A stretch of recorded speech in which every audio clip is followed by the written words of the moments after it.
Hello, Scarbo. Who do we have today?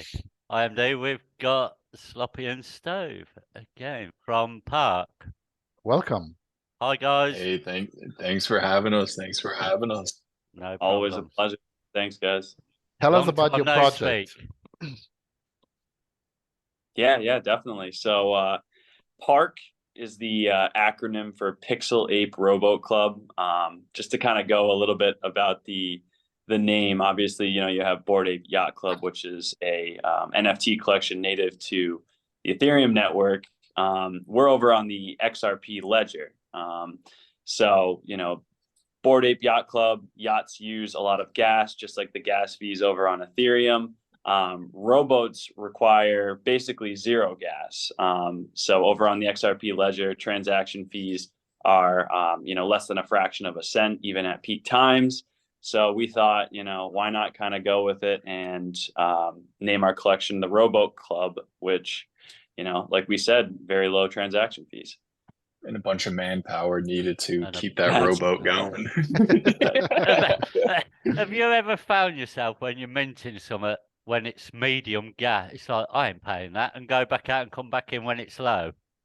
Oh, well, To be you're doing it honest, anyway. I spend a lot of time on ETH, and even during high gas times Oh on the man, XRPL, it's like, man. that 0.0025, Yeah. I think, is like the medium I Yeah. saw today, and It's I'm like, like, swipe, like I'm not even yeah, gonna I look ain't at it. minting for that. I'll come back in a second and I'll mint for low.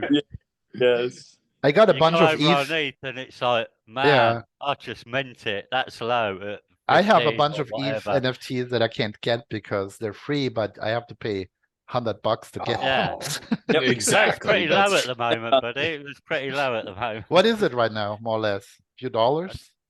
Tens of dollars? I I think it was know about transferring 10 the other funds are day. pretty cheap right now. It's like $3, $4, but yeah, like you guys just said, it's like 10, $15 for the Yeah, NFT mints right now, which is a lot of fun. So free mint is actually $15. yeah. Not too bad, but nothing No, compared to zero, basically, on no. XRP. But Exactly. it's medium, so I'm not minting until it's Yeah. low. So you guys Spoiled. have several collections, right? Several as in two, correct? Yep. So, Okay. we started off with PARC, or I guess you want to call it our Genesis collection, which is, the main collection that we're working on. 10,000 apes, 10 one of ones. I think 7 are out there right now, correct, Steve? Yep. 7 have been minted, 3 So to it's go. still 3. Wow. Yep, These three guys three here. more to go. Yeah. Correct. Yep. The guy with the buck teeth right there. It's supposed to be a fun collection, where, we just try to interact with the community as much as possible. We have 4,631 minted out right now, and mint is still live on the cafe. So if you wanted to go there, 40 XRP per mint. Now, the next collection that we actually just released to basically everybody holding a park, it was a 1-to-1 claim ratio, was Monkey Phunks, and that was just basically like, thank you for supporting us over the last couple months. I mean, so they're like kind of like Park's little brother. So the cool thing about Monkey Phunks is, they have a first name, but within the metadata, we actually gave them jobs. So if you click on one of them, you'll be able to see, we have like rarity rankings and jobs. So it's like the bottom left attribute. I think it should say occupation. We have some cool things coming with Monkey Yeah, Funk just yeah, in yeah. relation to those jobs. And then with Park, every ape has a first and last name. So we try to give, at least all the collections that we've released some sort of like identity. Let's say, for example, your name's Chris and you mint a Chris. It's like, that's you right there, Yeah. It's a lot more interesting than naming your NFT like NFT number 1 or PARC collection number 1. Like Chris said, it kind of gives those little characters an identity. We have a little section called PARC bios in our Discord, where our community members will go in and like write a biography about their ape. So it's cool. It gives people a little bit more of a connection to their NFT. Personal. Exactly. A personal Exactly. connection. So how'd you come up with the names? Because, man, that's a So, lot of names to come up with. Some sort of so database? there was a open source script on GitHub that had a bunch of names, first and last names with them. So we just included that into the final generation and it created all the names. for us, honestly. I mean, Steve, how many names are there? I think there was like 10,000 or something. I was Yeah, gonna I think say, there's who like come up with them all? 4,000. Yeah, 4,000 first names, 4,000 last names, and to be completely honest, we don't have the time to be coming up with all. I It was love good it. that We've got an Arnold, we've got an Ale- who A. That's a great Um, idea. Nobody's done it yeah. before, and it's hilarious. Yeah. Great, Oh, great thank you for stuff. that. It's so funny because sometimes you'll have like a really funny name with a really funny looking park, and it just like Yeah. clashes. It's just so Yeah. perfect. Oh, I love it. That's awesome. So these are the two collections. This one, the initial one, the original collection is from Mint, right? Yep, What is correct. it? Yep, that is the 40 XRP? 40 XRP per mint. And then sometimes our dev will go rogue on our Park After Dark, which is basically we'll host like a live stream where we basically, 9 p.m. tonight, we're gonna hop on there.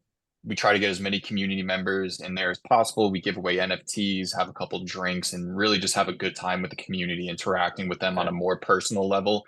Like I think last one we had like 15 people in the Discord just having a good time, talking about common interest, having fun, cracking jokes. So it's a really, really good community bonding experience, honestly. I like voice chat because you get to meet people and talk normally rather than posting. Exactly. And the cool thing was, a member of our community, he goes by Rusty, when we were down in Austin, Texas, he's been a park supporter for a long time. And, we reached out to him. We're like, hey, we're in your neck of the woods, do you want to like hang out? Met up with him, went and got barbecue. And, that's what it's all about. We love meeting the Yeah. people of our community, and we want to continue to do so. So the monkey funks are fully sold. Correct. Yep. It was a free mint. If you held a park, completely minted out. So 4620 Monkey Funks are out there. We have some really cool news coming for the Monkey Funks here soon. Hint, hint, they have a job. Hopefully they're going to be put to work, if you catch my drift. But Hey, why shouldn't we all go to work? exactly. No. Do they get holiday pay? That's the thing. Oh God, time and a half, please. Time and a half. I So- ain't doing that if it ain't time and a half, lads. We're going on But, strike. So kind of just to go over, our roadmap, which we have basically completed. We're a little bit more than your traditional NFT project. So coming into the space, we have a 6-person team, two or three artists, if you want to call that. So Luke, Steve, of course, and then Timmy, head marketing. We have a Discord admin, and then Adam is our lead developer. So when we first came into this, the XRPL community, we noticed that there was a lack of open source tooling out there in terms of airdrop bots that you didn't have to give up your private keys to and also pay money for. Just really not that much stuff out there in terms of like verification tools and stuff like that. So that's how we kind of got our name in the space. So Adam came on, we created kind of like a sub company, not really a company, called X33 Labs. And that's where we released basically all of our open source tooling. So on there, we have Discord bots where you can track price of a collection, airdrop tools, again, open source, don't have to pay anything, everything's saved locally. So again, you put your secret keys in there. We actually don't see any of it. It's all stored on your PC. And then also, Adam, our developer, actually created the first ERC 721, which is the Ethereum standard NFT, the NFT standard, to XLS 20 bridge. So basically what that means is, let's say, for example, you have a collection on ETH and you want to bridge that over to the XRPL, you're able to do that. Granted, the bridge isn't functional right now. It's fully open source. So if you do have a little bit of development knowledge, you can easily get it up and running and, fork it, finish the bridge, and implement it on your website and start getting, Ethereum NFTs over to the ledger. That's interesting. Very easy then to do, basically. Exactly. Not have to Very, remint very easy. everything. Exactly. It's a super simple process. It will burn it on ETH, show you that transaction, and then it'll mint that NFT for you just basically automatically. And he actually won the RippleX hackathon for that bridge. Oh, So wow. we were very, very happy with that. Yeah, it was very, very cool because, he, not to toot his horn or anything like that. He made that bridge in, I think, like 2.5 weeks. He was like, I'm going to make a bridge, and then 2.5 weeks later, he's like, it's done. And we're He like, disappeared. it's like, what the hell? Like, how do you do that? And he's like trying to explain it to us. He's like, oh, look at this line, look at this line. And we're like, Yeah, Nah, we can't. nah, you're all right. We trust you. So you have all your whitelist items complete except one that I see here is an auction house. Tell us about that. What's happening? What is this?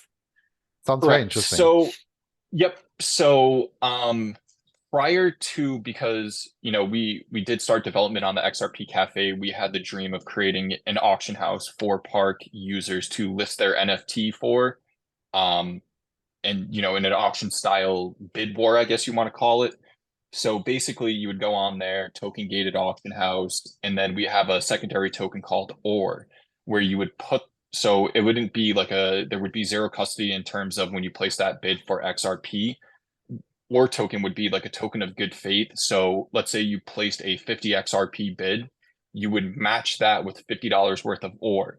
Now let's say, for example, you won that bid and didn't pay out that, you know, person listing that NFT up for auction, then they would keep your OR because, again, you just wasted their time. And then you would still have your XRP, but at least they would get something out of it because you just Right. wasted, let's say, for example, 24 hours. Now, let's say if you did submit that payment of that 50 XRP, you would get your OR back. So unfortunately, the PARC auction house is still coming. It's like an but after escrow, right? Kind of. Exactly. Yep.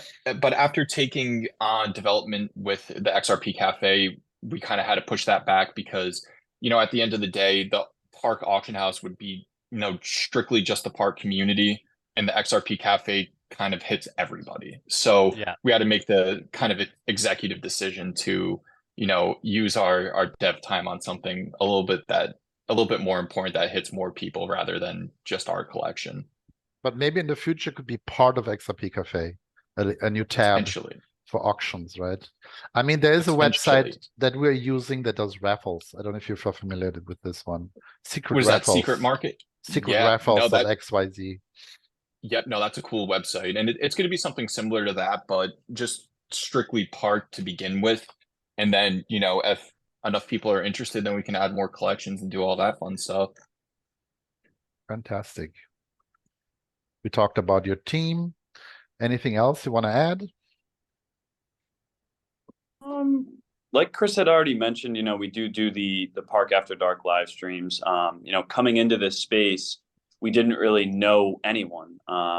You know, we came into the space around just over a year and a half ago, and obviously started our NFT project. And we found that the best way for us to meet people was to kind of do something similar to what you guys are doing, like a podcast or a YouTube show. And we actually did Twitch live streams. So that was kind of our little niche where we would invite projects on. Typically it was 3 projects per episode. And we would basically just do general AMAs, just like the one that we're doing right now. You know, ask projects questions, just hang out. They were super like laxed AMAs, absolutely no pressure at all. And, you know, that's how we kind of met and collaborated with a bunch of projects. I think we ended up having like just over 30 projects that went on to that live stream. You still do those? We're doing those in Twitter Spaces, right, Chris? Correct. Yeah. So they have moved from Twitch to Twitter. That's all. So the project AMAs, they're on Twitter just because, again, Twitch is just like an extra layer of friction for projects that come on. And, you know, it wouldn't be a PARC stream without some technical difficulties, either our camera dying or our ISP just wanting to play games with us. Like, and we, you know, sometimes like, so we had the Rude Boys on and our ISP just basically bottlenecked our upload. So we, you know, it was 6 hours ahead. It was like 12 o'clock at night. We're like, sorry that we just wasted your time. So after seeing that, we were kind of like, hey, Twitter Spaces, they're a little bit more safer in terms of like not cutting out or your camera dying. And plus more people use Twitter. Now, I mean, crypto world is on Twitter, right? Basically, I would say. Exactly. Now on the Twitch side, that's where we just hang out with the community, because if, you know, our camera dies, like we're not wasting anybody's time except for ours. So we just want to be, you know, time zones and all that good stuff. So Twitch is more for, you know, us just, you know, getting to become closer with our community, and then Twitter's for that, you know, AMA style podcast, if you want to call that. So how did you guys meet? That's the best story. Yeah. So me and Steve, we actually went to middle school together. Grew up in the same town. Now, personally for me, Timmy, one of the artists, I met him playing video games in Rainbow Six Siege. Luke, I met him playing video games, World of Warcraft. And then Adam, I met him in an investing Discord. And then Ben, Steve, you met Ben. Yeah, through video games as well, playing RuneScape, ironically. So again, super much true, and you know, only Chris and I knew each other in real life. So we're working with people remotely, who we don't know, but we trust just as much as, if not more, than the people that we actually do know in real life. Yeah. Wow. And it was Yeah. easy as like, just, hey, you know, we're looking to release an NFT project, need a developer. I started going through my contact book. I reached out to Adam, had no clue he was a developer. And I'm like, do you want to release an NFT collection? Do you have development knowledge? He's like, yeah. And then same exact thing with Timmy and Luke. You know, it was just, do you guys want to join us? And the rest is history after that. So you're honestly traditional Web3 team, if you want to call it that. But we were lucky enough to meet Adam and Timmy multiple times. So it was cool because we've talked to Timmy and Adam for literally like 5+ years without meeting them. And then being able to see them, it was like, most people are like, was it weird meeting them for the first time? It was like, no, you know, it was like I think knew you him know them. from my You know them personally anyway. So meetings. exactly. Meeting. It's like we talk to each other on a daily basis. So it was like, you know, we just left each other's house and then we're meeting up again. So it was really cool to meet everybody. Yeah. Any other questions, Nick? No. No? I don't think So no. if people want to pick up the monkey Phunks, these are gone, but they They're can gone. pick them up here from reselling, right? And Yep, the- only on the secondary market for the monkey Phunks. Again, we got some cool news coming by the end of this week. So just if you follow PARC, just keep those post notifications on so you can see what's going on. And then, you know, with our main collection PARC, slowly just getting started there. We're about almost 50% minted out. If you would like to mint one, 40 XRP per mint. Your PARC comes with a first and last name, and then you get to join our absolutely amazing community where, again, we're just getting started. I know our project's been around for a year and a half, but you know, just buckle up. That's all I And can say. That's nothing, is it? A year and a half, let's be honest. Oh, no, it's nothing. Nothing for- at all. for It was those fine. Really did. for those who don't know, you guys are also the creators of the XRP Cafe. Just want to leave that. Correct. Yep. Yeah. Yep. And we have another video with you guys just talking about the XRP Cafe. So you might A want few to check minutes that. ago. Yeah. But yeah. Cool. All right, Excellent. that's it, right? You have a Twitter. People should follow you guys on Twitter and join the Put Shoot us a Discord. follow. And Join the Later Discord. on, hang out in the Twitter spaces weekly. Get in the Twitter space. Yep, we have Twitch Twitter chat- Spaces every Wednesday, 7 p.m. Eastern. And sorry about cutting you off, Steve. No, go. Oh no, you go. No, I was just saying, we're going live. You better be there. Yeah, gonna they hang- better be there. And that's Yep, and Wednesday then- at what time, sorry? 7 p.m. Eastern. You know, the Oh, PARC man. Twitter Spaces are very low key, lax. We just hang out, talk about NFTs, because at the end of the day, we love collecting NFTs ourselves. So, you know, if you have any questions about like cross chain initiatives, that's where we're originally from, ETH and Solana Spaces. So, we love NFTs a lot. Yeah. I think we're all NFTs down that rabbit hole, aren't we? Let's be Oh honest. yeah, oh yeah. Rabbit hole of NFTs. I think So, that yeah. wraps it, right? Anything Yeah, else? unfortunately, the spaces are all too late for me. Yeah. But Yeah, never mind. we have to work on the time that works for everybody, honestly. I don't think you ever will. Time zone's a killer. It is the biggest killer to do with crypto. I'll see you then. We need I'm in we need bed. like a one global time zone. Honestly, Yeah. we just need to all stay on the same one. They tried that. It's tried even that. worse when the times that when the clocks change. It's summertime and winter. It's like, oh man, come on! I'm still in summertime or winter time, and there we go. Thanks ever so much, guys, for joining us. Thank you On for a being Hey, here. thank you. And Thank you happy for having us Friday. again. You as Anytime. well. Thank you, guys. Happy Friday. And on that, to the moon.